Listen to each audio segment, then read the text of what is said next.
Take a prospect of human life through the vista of reason, and you must perceive that it is a voyage to an undiscovered country. Our provisions wear out, and the vessel turns crazy as we advance.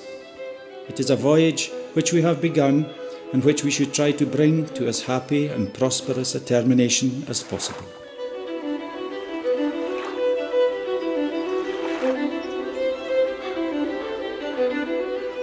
James Hogg was born in Ettrick in 1770. He would become one of the great writers of his day, for a while up there with Byron, Burns and Scott. Young James was forced to leave school, aged just 6. He was to work to put money on the table in the farming industry with the rest of his family. He taught himself to read and, crucially, began to write. He sat up on the hills taking in novels and poetry.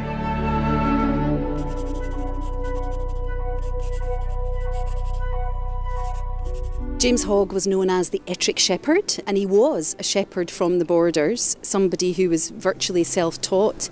Hogg has an amazing spot in the whole history of Scottish writing. You know, he's such an unusual character. He's absolutely uncategorisable. He's a larger-than-life personality, wilder-than-wild imagination. Word was spreading about the Ettrick poet. Hogg finally moved to Edinburgh in 1810, aged 40, to at last make it as a writer. He was something of a sensation, the shepherd who could write with the best of them.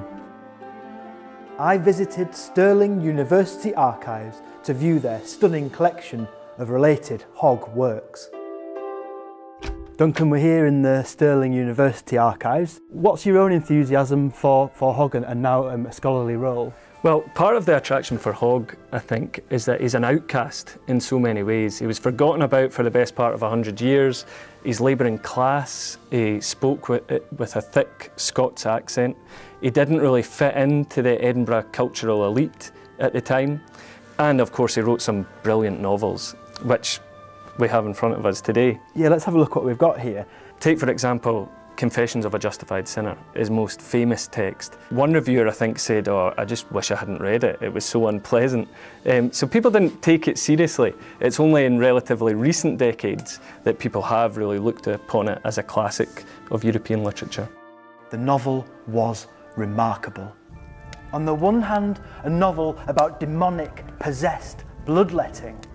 On the other, a coruscating attack on the religious idea that man was born destined for heaven or hell, and nothing he could do in life could change that. As he in cursing pleasure took, so let it to him fall. As he delighted not to bless, so bless him not at all. As cursing he like clothes put on, into his bowels so, like water, and into his bones like oil, down let it go. He never managed to really achieve in his own lifetime the status he would have liked as a writer. Hogg remained poor into the 1830s. By 1835, he had returned home to Ettrick. Late that year, he became ill with jaundice and died.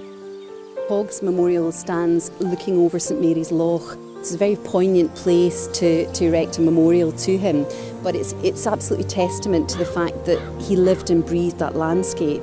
He is so well worth discovering just as a human being, let alone as a writer. But the writing, the stories in all these different ways, shapes and forms, they are so worth discovering. It has taken nearly 2 centuries for his reputation as a genius to be restored. Now he is seen as being up there with the great pantheon of Scottish writers. Not bad for a shepherd laddie who left school aged 6.